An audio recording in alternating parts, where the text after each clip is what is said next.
하나님을 기억하라 하는 제목으로 말씀을 나누도록 하겠습니다. 우리 한번 앞뒤 좌우로 인사하겠습니다. 하나님이 당신과 함께 하십니다. 이런 인사 같이 한번 할까요?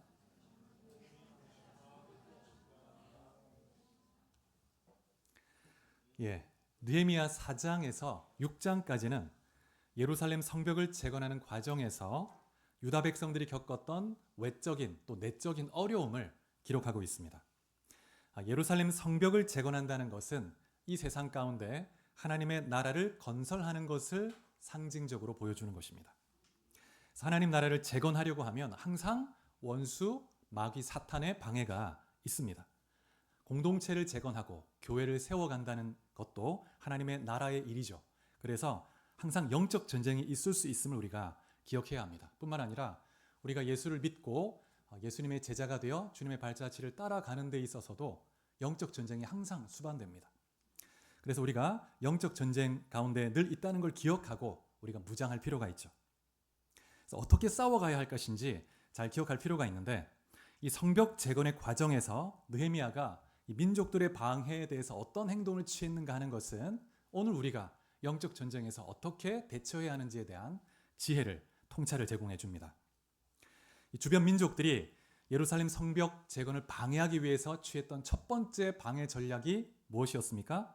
조롱과 조소, 비방하는 것이었습니다. 4장 1절로 3절에 보면 산발랏, 이 사마리아의 총독이죠. 그리고 도비야가 유다 백성들을 조롱했습니다. 뭐라고 했냐면, 이 미약한 백성들이 무엇을 하려느냐? 여우가 올라가도 그 성이 무너지리라. 니까짓게 뭘 할 수 있겠어? 이런 조롱을 한 것입니다. 그런데 이러한 조롱과 비방에도 불구하고 느헤미야와 하나님의 백성들이 두려워하지 않고 개의치 않고 기도함으로 그 모든 상황을 하나님께 올려드리고 기도함으로 대처했습니다. 여러분, 기도할 때 악한 영들이 두려워 떨며 도망가는 줄 믿으시기 바랍니다. 마가복음 9장 29절에 보면 예수님이 제자들에게 이렇게 말씀하셨죠. 기도 외에는 이런 유가 나갈 수 없느니라. 기도 외에는 이런 종류의 악한 영들이 나갈 수 없다. 기도할 때 어둠의 영들이 떠나가고 우리가 하나님 나라의 일들을 온전히 감당할 수 있게 되는 것이죠. 그런데 기도가 없다면 어떻게 될까요? 기도 없는 교회는 마귀의 놀이터가 됩니다. 마귀의 놀이터가 됩니다. 기도 없는 인생은 마귀의 놀이터가 돼요. 그래서 늘 기도로 깨어 있어야 되죠. 느헤미야와 백성들의 기도에 대한 응답으로 하나님이 백성들의 마음을 딱 붙들어 주셨습니다. 주위에서 어떤 조롱과 비방을 해도 흔들림 없이 주님을 딱 바라볼 수 있도록 마음을 지켜주셨죠. 그래서 4장 6절에 보면 성벽 둘레가 서로 연결돼서 성벽의 높이가 이제 절반 정도까지 올라가게 되었다. 이렇게 말씀하고 있습니다. 그래서 적들의 1차 방해 작전이 실패로 돌아가게 되죠. 그러자 이제 적들이 2단계 방해 작전에 돌입하게 되는데, 2단계 방해 작전은 협박입니다. 선동과 협박. 1차 방해 작전이 실패한 후에 이 산발랏과 도비야가 주변 민족들을 선동합니다. 그래서 끌어모읍니다. 7절에 보면 주변 민족들이 예루살렘 성 주변의 성의 틈이 메꾸어져 간다는 말을 듣고 심히 분노했다고 말합니다. 조롱하고 비방했는데 계속 일이 진척되어 가는 걸 보니까 막 분노가 나는 거예요. 그래서 이제 함께 모이게 되는데, 북쪽에는 산발랏, 이 사마리아의 총독이죠.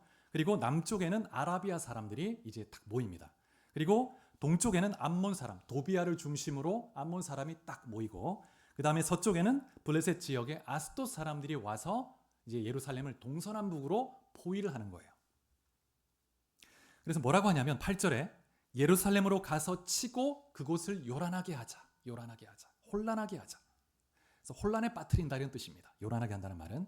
그래서 마귀가 역사하는 곳에는 요란함이 있고 무질서와 분쟁과 갈등이 가득합니다. 근데 이러한 방해는 역사 내내 하나님의 백성이 주의 뜻을 이루려고 할 때 있어 왔죠. 사도행전 13장에 보면 사도 바울이 복음을 들고 이방 선교 여행을 할 때 1차 전도 여행 때 비시디아 안디옥이라는 곳에 갔는데, 그곳에서 회당에 들어갑니다. 회당에 가서 말씀을 전하기 시작하는데, 그때 많은 유대인들이 예수님을 믿고 구원을 받았습니다.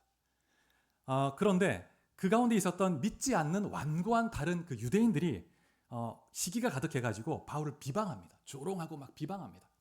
그럼에도 불구하고 바울과 바나바가 담대히 복음을 증거한 거예요.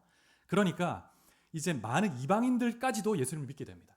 그러자 이제 이 유대인들이 어떻게 또 방해하냐면 그 지역에 아주 권력을 가진 영향력 있는 사람을 선동해가지고 바울과 바나바를 핍박하기 시작합니다.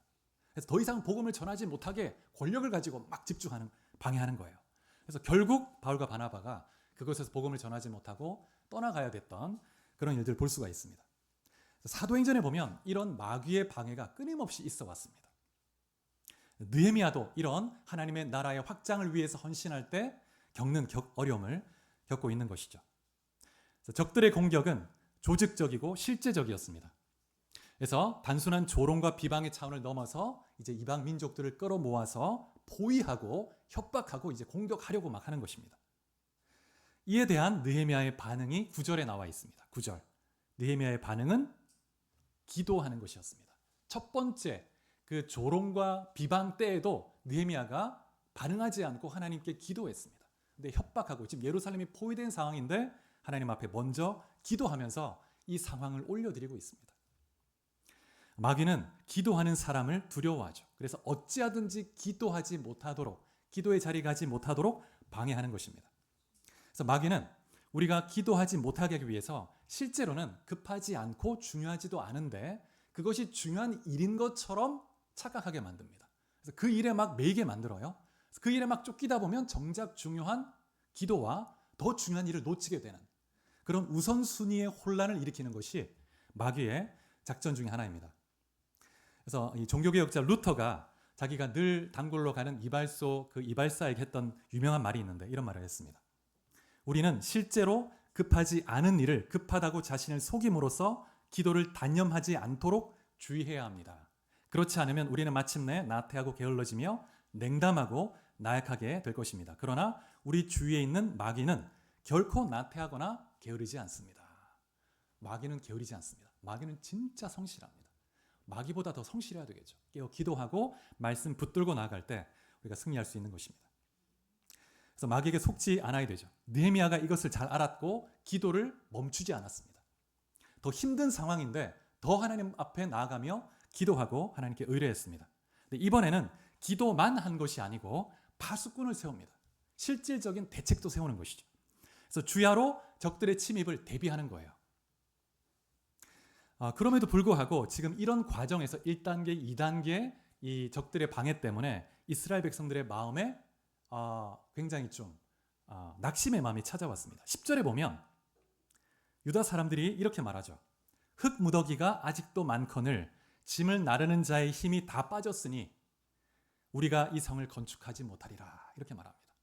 이 흙 무더기가 지금 이렇게 많이 산더미처럼 쌓여 있고 우리가 힘이 다 빠졌는데 우리가 건설하지 못하겠구나. 이런 말을 스스로에게 하는 거예요. 그래서 지금 이 성벽을 재건하기 위해서 먼저 흙더미를 다 제거하고 쌓아가야 되는데 일이 너무 많은 거죠. 그래서 19절에도 보면 느헤미야가 이렇게 말합니다. 이 공사는 크고 넓다라고 말합니다. 이 공사가 굉장히 적은 일이 아닙니다. 그래서 백성들이 마음에 낙심하고 있는 것입니다. 4장 2절에 보면 적들이 조롱하면서 너희가 하루의 일을 마치겠는가?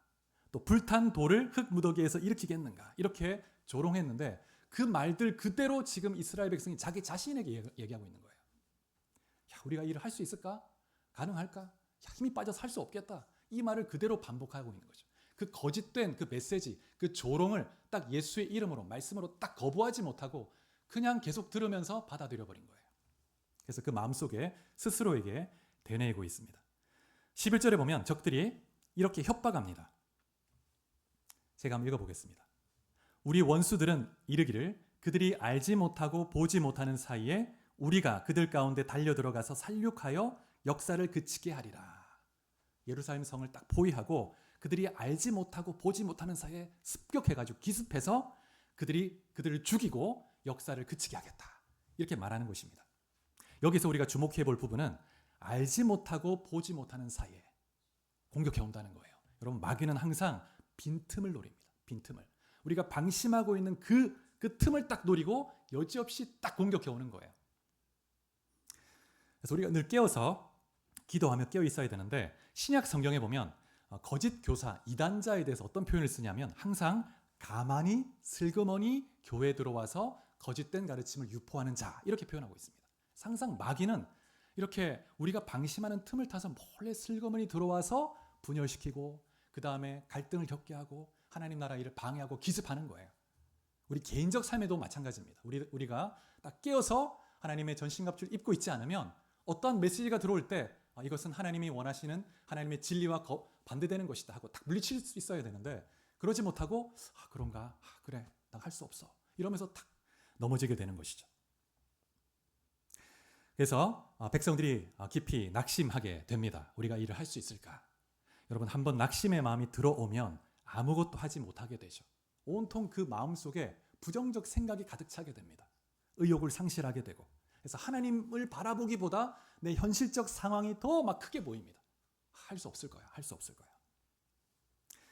그래서 12절에 보면 각처에 있는 유다 사람들이 뭐라고 하냐면 느헤미야를 찾아옵니다. 찾아와서 지금 자신들이 있는 곳에 도움이 필요하니까 빨리 좀 와서 도와달라고. 이런 일들이 10번이나 있었다고 말합니다. 이곳저곳에서 느헤미야를 찾아와서 지금 위기입니다. 적들이 우리 쪽으로 넘어올 것 같아요. 빨리 좀 도와주세요. 백성들이 지금 불안해가지고 낙심 가운데서 지금 성을 건축하는 것은 고사하고 우리가 지금 적들의 공격에 지금 위기에 처해 있으니까 위험합니다. 이렇게 이야기하고 있는 것이죠. 여러분, 수없이 많은 그리스도인들이 이러한 낙심의 직면에서 좌절하고 쓰러집니다. 혹시 여러분 가운데 어떠한 환경 속에서 낙심에 있는 분들이 계시지 않습니까? 그런데 하나님은 여러분 성경 말씀을 통해서 이미 우리에게 많은 격려의 말씀을 주고 계신데, 낙심한 자들을 위해서 특별히 많은 말씀을 주셨습니다. 제가 몇 구절을 한번 읽어드리겠습니다. 누가복음 18장 1절에 보면 예수님께서 제자들에게 항상 기도하고 낙심하지 말아야 할 것을 비유로 말씀하셨다, 이렇게 말합니다. 낙심하지 말고 계속 기도해. 그러면 언젠가 하나님이 반드시 이루실 것이다. 그 다음에 고린도후서 4장 8절에 보면 이렇게 말합니다.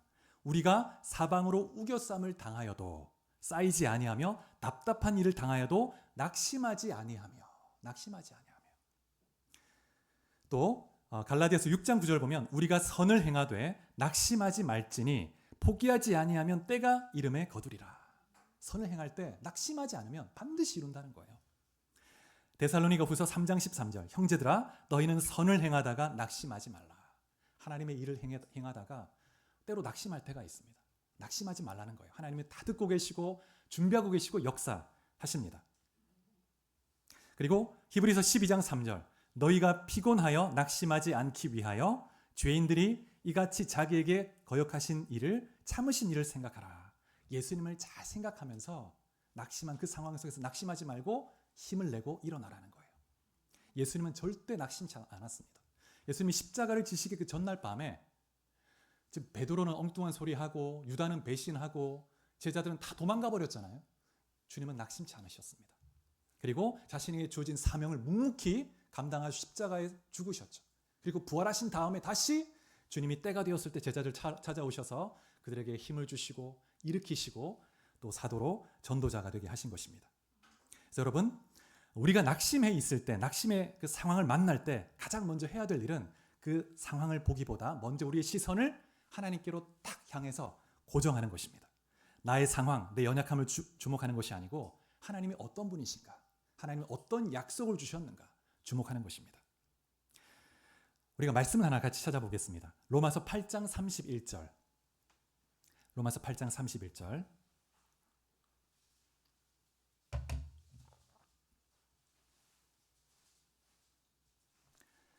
자, 이 앞에 말씀도 같이 보시면서 같이 봉독해 보겠습니다. 시작. 그런즉 이 일에 대하여 우리가 무슨 말하리요? 만일 하나님이 우리를 위하시면 누가 우리를 대적하리요? 하나님이 우리를 위하신다고 말합니다. 천지를 창조하신 그 하나님이 내 편이라는 거예요. 내 편. 그러면 안심할 수 있습니다. 하나님이 우리를 위하시고 우리 편인데 누가 나를 대적하겠는가? 그러니 두려워하지 말라고 말씀하시는 것입니다. 그리고 우리 안에 예수를 믿는 믿음으로 영원한 천국의 소망이 있습니다. 이 소망, 이 기쁨이 있기에 죽음도 두렵지 않고 죽음도 낙심되지 않고 영원한 천국의 소망으로 살아가는 것입니다. 그래서 우리 안에는, 성도 안에는 세상을 압도하는 기쁨과 소망이 가득한 사람입니다. 그래서 적들의 위협으로 낙심해 있는 이 백성들을 느헤미야가 이제 격려하기 위해서 일을 잠시 멈추게 하고 모으죠. 성벽 중에서 낮고 모일 수 있는 그 공터에 백성들을 모읍니다. 그리고 14절에 이렇게 말합니다. 같이 한번 봉독해 볼까요? 느헤미야 4장 14절. 자, 시작. 내가 돌아본 후에 일어나서 귀족들과 민장들과 남은 백성에게 말하기를 너희는 그들을 두려워하지 말고 지극히 크시고 두려워하신 주를 기억하고 너희 형제와 자녀와 아내와 집을 위하여 싸우라 하였느니라. 하나님이 어떤 분이신지 기억하라고 말하고 있습니다. 지금 이스라엘 백성들에게 가장 우선적인 일은 그들의 시선을 하나님께 딱 향하는 것입니다. 하나님이 어떤 분이신가? 얼마나 크고 두려운 분이신가? 하나님께로 향할 때 그 상황이 상대화되는 거예요. 아, 하나님 이렇게 크신 분이라면 나의 이 상황은 아무것도 아니다. 하나님이 역사하시면 한순간에 해결될 것이다. 믿음으로 주님 바라보는 것입니다. 근데 이 느헤미야의 이 말은 구약의 여러 장면들을 연상시켜주는 말씀입니다. 특별히 출애굽기 14장의 말씀을 연상케 하는데 출애굽기 14장은 어떤 내용이 나오냐면 이스라엘 백성들이 애굽에서 탈출해서 나왔는데 이제 이 앞에 홍해 바다가 딱 가로막힌 거예요. 근데 뒤에서는 애굽 군대가 이스라엘을 죽이겠다고 따라옵니다. 그래서 진퇴양난의 그런 어려움에 처해 있었습니다.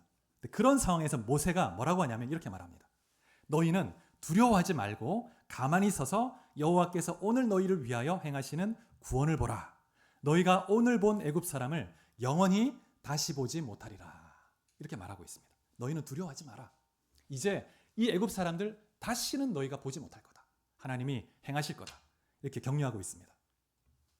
또 민수기 14장에 보면 이 가나안 땅을 정탐했던 12정탐꾼이 돌아와서 보고하는 내용이 있죠. 그때 10명이 부정적 보고를 합니다. 그 말을 듣고 백성들이 낙심하는 거예요. 우리가 가나안 땅에 들어갈 줄로 믿고 이 광야길을 거쳐왔는데 우리가 이 가나안 땅에 이런 큰 이 거인도 있고 강대한 성읍이 있다면 우리는 어떻게 해야 되는가? 낙심해 있을 때 그때 여호수아와 갈렙이 이런 권면을 하죠. 여호와는 우리와 함께 하시니 그들을 두려워하지 말라. 그들은 우리의 밥이다. 이렇게 말하면서 독려하는 걸 볼 수가 있습니다. 또 신명기에도 보면 31장 6절 한번 찾아보겠습니다. 신명기 31장 6절.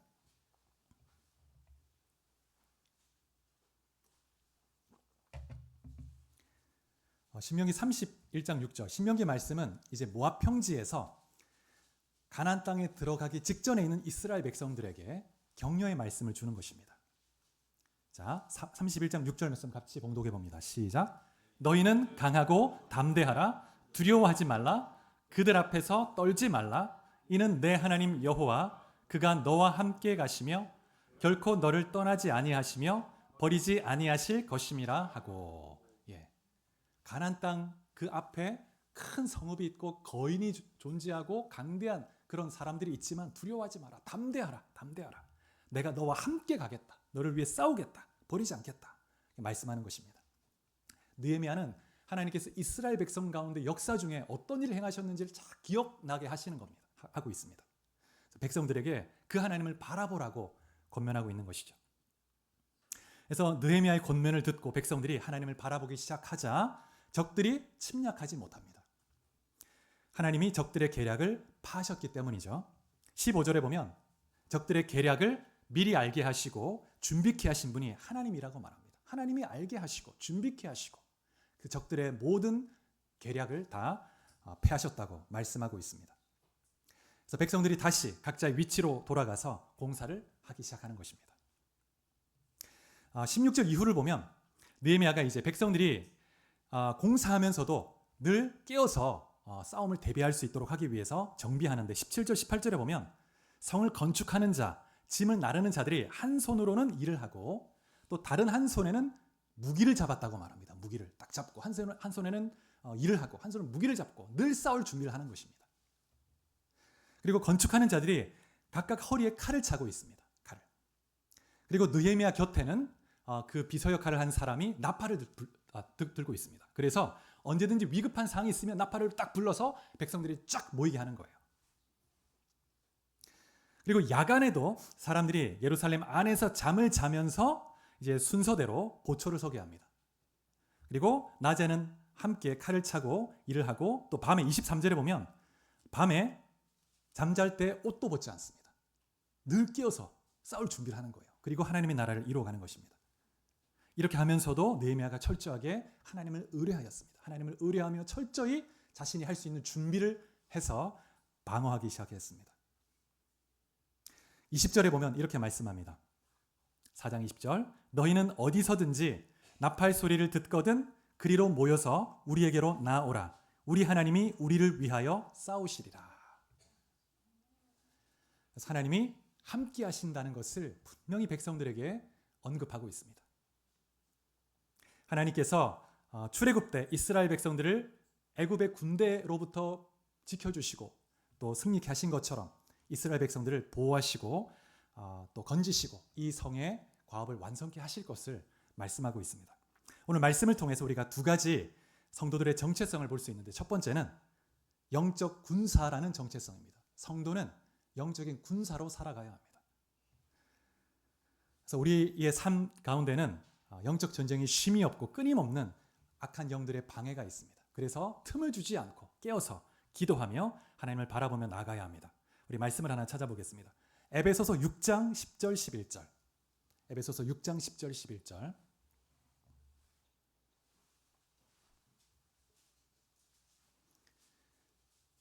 에베소서 6장 10절 11절 말씀을 같이 봉독해 보겠습니다. 자, 시작.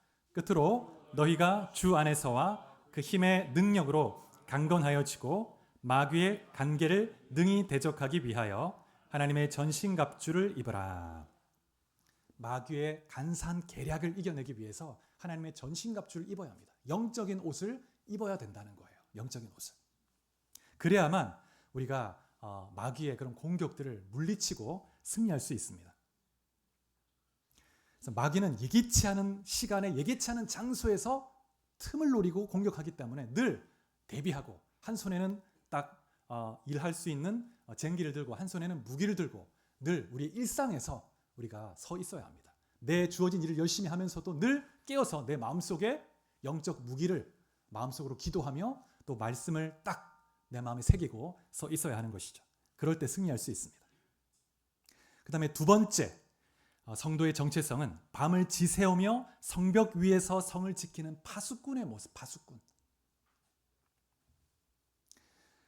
성도는 성벽을 지키는 파수꾼과 같이 깨어 있어야 합니다. 파수꾼처럼.